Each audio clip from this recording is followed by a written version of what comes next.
ones that the climate breakdown will affect. It will be my children or my grandchildren that will be struggling to breathe due to toxic air pollution. And it will be my children or my grandchildren that will be struggling to eat due to an increase in natural disasters such as droughts.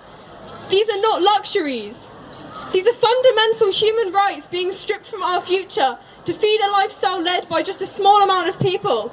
And multiple reports have claimed that these things are inevitable unless we act now. I don't normally like when the climate breakdown is referred to as a political issue, because quite frankly, it's not a political issue, it's an emergency. But I do want to get political for just a second.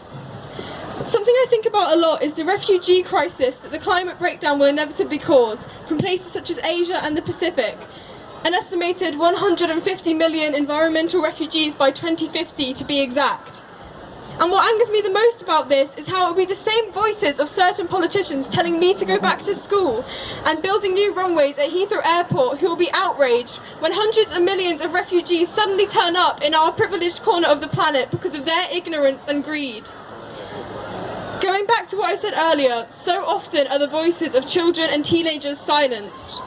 When we open up about struggling with mental health issues, we are labelled overdramatic and sensitive.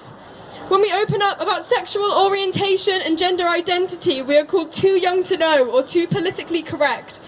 When we open up about sexual harassment, we are labelled as fragile or unable to take a joke. And that is why I'm so glad to see so many young people here today making our voices finally heard and standing up for what's right. It's about time.